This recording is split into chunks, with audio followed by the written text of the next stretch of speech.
Hello friends, income tax के cases की series में आज जो केस हम डिस्कस करेंगे वो सेक्शन 282 को है, जो कि service of the notice generally की बात करता है। प्रेजेंट केस के अंदर कलकत्ता हाई कोर्ट के सामने एक रिट पिटीशन के थ्रू एक इशू ये सामने था कि यदि नोटिस को इशू करने में कोई प्रोसीजरल इरेगुलरिटी की जाती है या नोटिस को सर्व करने में कोई प्रोसीजरल इरेगुलरिटी की जाती है, तो क्या ये इरेगुलरिटी उस नोटिस की जुरिस्डिक्शन को अंडरमाइन करती है। Present case Calcutta high court ने अपने एक case Neha Bhavsinka versus union of India and others में डिसाइड किया और ये केस 472 ITR पेज नंबर 335 पर रिपोर्ट हुआ। इस केस का जजमेंट 22 नवंबर 2024 को आया। प्रेजेंट केस से एक चीज ये सामने निकल के आती है कि सेक्शन 282 की रिक्वायरमेंट ये है कि एसएससी को जो नोटिस सर्व किया जाना चाहिए वो एसएससी के रजिस्टर्ड ईमेल एड्रेस में सर्व किया जाना चाहिए। प्रेजेंट केस के अंदर एसएससी एक ट्रेडिंग के बिजनेस में था।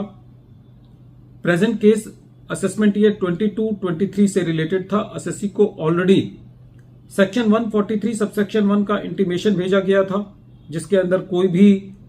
जो एसएससी ने रिटर्न फाइल की थी उसको एक्सेप्ट किया गया था और ये उसके रजिस्टर्ड ईमेल एड्रेस पर था। इसी तरीके की कम्युनिकेशन एसएससी के केस में पिछले 2 असेसमेंट ईयर के लिए की गई थी और सब्सिक्वेंट असेसमेंट ईयर के लिए भी की गई थी।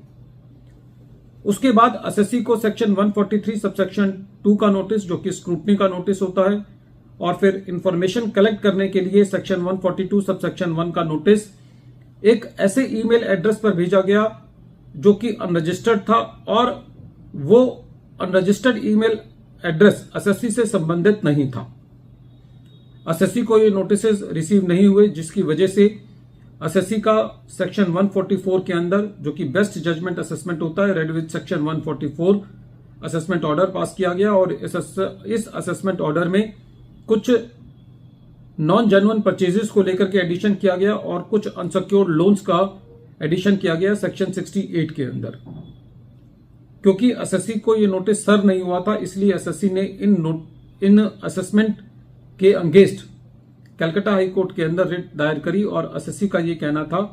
कि नोटिस को इशू करने में और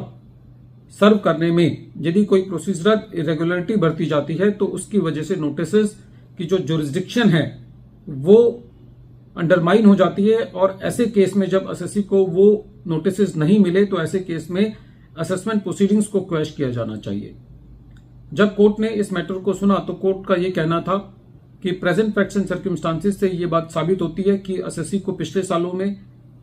नेक्स्ट उससे सब्सिक्वेंट ईयर में एसएससी के रजिस्टर्ड ईमेल एड्रेस पर कम्युनिकेशन किया गया, तो ये एसएससी की एक लेजिटिमेट एक्सपेक्टेशन थी पिछले ट्रेंड को देखते हुए कि एसएससी से जो भी कम्युनिकेशन किया जाएगा वो उसके रजिस्टर्ड ईमेल एड्रेस से किया जाएगा, क्योंकि प्रेजेंट केस के अंदर जितने भी नोटिस थे और असेसमेंट ऑर्डर थे वो सेक्शन 282 के मुताबिक उसके रजिस्टर्ड ईमेल एड्रेस पर ना भेजकर एक ऐसे ईमेल एड्रेस पर भेजे गए जो कि अनरजिस्टर्ड था और वो एसएससी से रिलेटेड नहीं था। तो ऐसे केस के अंदर जो असेसमेंट है वो प्रोसीजरल और non compliance of the statutory provisions की वजह से पूरी की पूरी विटिएट हो जाती है। कलकत्ता हाई कोर्ट का यह भी कहना था कि यदि एसएससी को नोटिस सर्व नहीं किए जाते तो ये non service of the notice एक तरीके से एसएससी को एक ऐसी अपॉर्चुनिटी से डिप्राइव करते हैं जिससे जो अपॉर्चुनिटी उसको दी जानी चाहिए उन नोटिस का रिप्लाई देने के लिए, और रेवेन्यू का इस बात पे रिलायंस कि जो पैन नंबर के अंदर डेटाबेस है उसमें जो अल्टरनेटिव ईमेल आईडी है उस पर कम्युनिकेशन किया गया है, तो इसको भी कोर्ट ने ये कहा कि जो पैन नंबर के अंदर जो इंफॉर्मेशन है उसको सेक्शन 282 से काउंटर नहीं किया जा सकता, क्योंकि